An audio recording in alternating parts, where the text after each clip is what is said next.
요새 SNS에서 율피 추출물 식품을 많이들 파시더라고요. 그런데 절대 누구에게나 도움이 되는 약이 아니라는 거죠.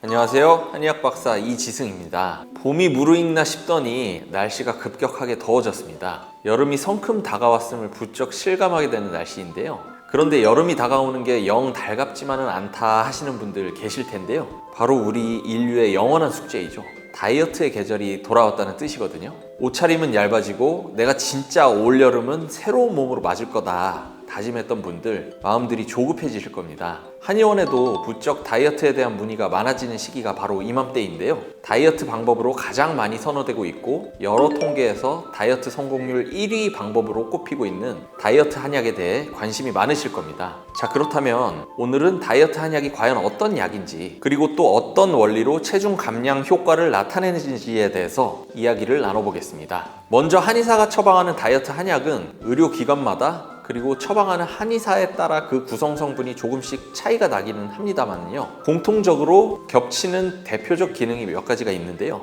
간단히 정리해보면요. 떨어진 신진대사를 높여주고 에너지를 가둬두려는 체질에서 에너지를 발산시키려는 체질로 변화시키는 효과를 가진다는 점이고요. 그리고 우리가 흡수되는 걸 막는 것도 중요하지만 나가는 게 많아야 살이 빠지겠죠. 다이어트 한약은 그래서 체내에 정체되어 있는 노폐물이나 불필요한 수분과 같은 것들의 배출이 원활하도록 돕는 기능을 가지기도 합니다. 또 다이어트 한약은 위장 기능을 조절해주는 역할도 하거든요. 그래서 같은 양의 식사를 섭취해도 포만감을 좀 더 주게 돼서 소식하는 습관을 도와주는 그런 기능을 가지기도 합니다. 좀 더 쉽게 설명해보면 지방이라는 연료를 잘 태우기 위한 우리 몸의 엔진을 보다 활성화시켜서 지방을 잘 태우게 만들어주고 그 과정에서 부수적으로 나타날 수 있는 대사산물을 몸 밖으로 잘 내보내주는 것이 다이어트 한약의 역할이다 라는 것이죠. 그렇다면 다이어트 한약에는 어떤 성분이 있길래 어떤 약재들로 이루어져 있길래 체중을 감량시키는 효과가 있을지에 대해서 한번 살펴보도록 하겠습니다. 먼저 대표적으로 많이 쓰이는 마황이라는 약재를 살펴보겠습니다.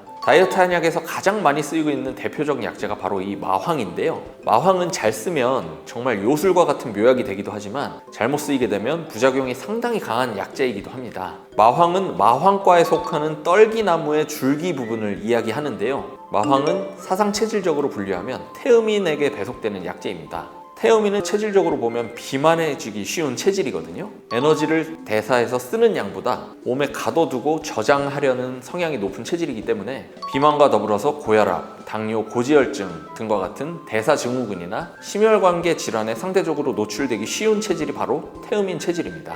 마황은 이런 태음인 체질들에게 사용되어서 대사를 촉진시키는 작용을 하는데요. 마황에 포함된 에페드린 알칼로이드라는 성분이 우리 몸의 교감신경을 자극해서 체내 대사를 촉진시키게 되고 식욕을 억제시키기도 하기 때문에 마황이 지방 분해와 칼로리 소모를 증가시켜서 체중 감량에 기여를 하게 되는 것입니다. 마황이 살을 빼는데 효과가 있다고 알려져 있어서 다이어트 특효약이다 라고만 알고 계신 분들이 많은데요. 사실 마황은 다이어트 약에만 처방되는 약재는 아닙니다. 마황은 오랜 시간을 걸쳐서 다양한 질환에 활용되어서 왔는데요. 대표적으로 발한과 해표의 기능이 있어서 한살을 몸 밖으로 배출시켜서 체온을 내려주고 땀구멍을 열어서 땀을 배출시키는 역할을 합니다. 그래서 주로 감기와 같은 감염병 초기 치료에 많이 쓰이는 약재이고요. 실제로 중국에서는 코로나 바이러스 감염증 치료에도 마황이 많이 처방되었고 그 효과를 입증한 논문들이 많이 발표되었죠. 또한 마황은 이수작용이 있어서 체내에 쌓여있는 불필요한 수습, 즉 노폐물을 배출시켜주는 역할을 하기도 합니다. 그런데 이 마황, 앞서서 말씀드렸다시피 잘못 쓰면 부작용이 상당한 약재라고 말씀드렸죠. 마황이 체질이 맞지 않는 경우에는요, 고용량으로 투여를 하게 되면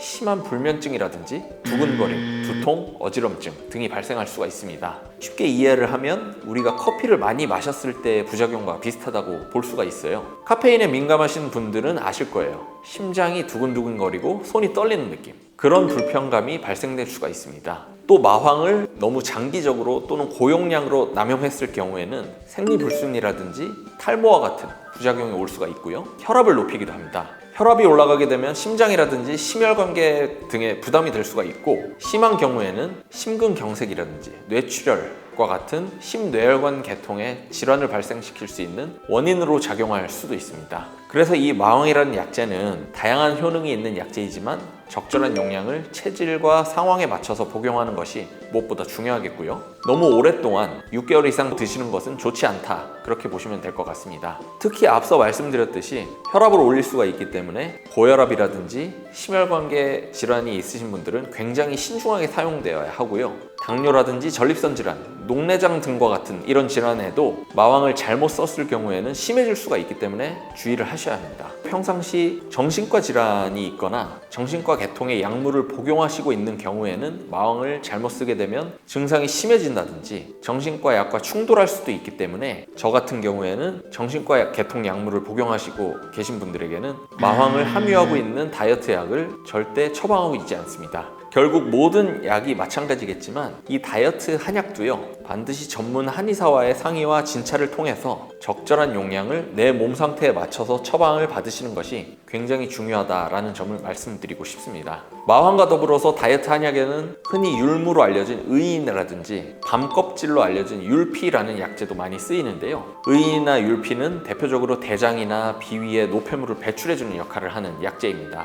또 이뇨작용과 소염작용이 있어서 전통적으로는 부종이나 설사와 같은 질환의 치료에도 사용되어 온 약재들이고요. 그런데 한편으로는 이 의인이나 율피는 고용량으로 복용하실 시에는 소화기 계통의 불편함을 호소할 수도 있고 또 간혹 알러지 반응을 일으키는 분들도 계시거든요. 그렇기 때문에 꼭 전문가와 상담 후에 복용하시기를 권하겠고요. 요새 SNS에서 율피 추출물 식품을 많이들 파시더라고요. 그런데 절대 누구에게나 도움이 되는 약이 아니라는 거죠. 이 영상을 보신 분들은 본인 몸에 맞는지 잘 알아보시고 신중하게 드시는 것 잊지 마시고요. 이 밖에도 다이어트 한약에는 어혈을 풀어주는 약재들, 붓기를 빼주는 약재들, 또 위에 말씀드린 대표적인 약재들의 부작용을 서로 상쇄시킬 수 있는 숙지황과 대추, 용안육과 같은 약재들도 포함되어 있습니다. 자, 지금까지 다이어트 한약이 어떤 약인지, 그리고 또 대표적인 다이어트 한약재들은 어떤 것들이 있고 또 어떠한 원리로 체중 감량을 도와주는지에 대해서 그 효과와 부작용에 대해서 알아보았는데요. 한약 다이어트에 대해 무조건 의심하거나 두려워할 필요는 없지만 검증되지 않은 정보나 과장된 광고에 현혹돼서 의료인의 진찰 없이 무분별하게 시도하는 것은 위험할 수 있다는 것을 강조해드리겠고요.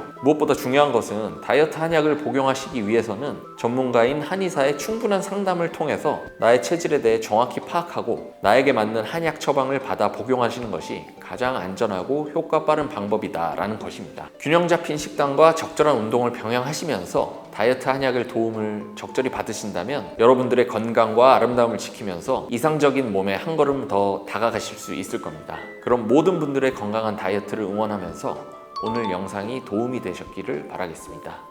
시청해주셔서 감사합니다.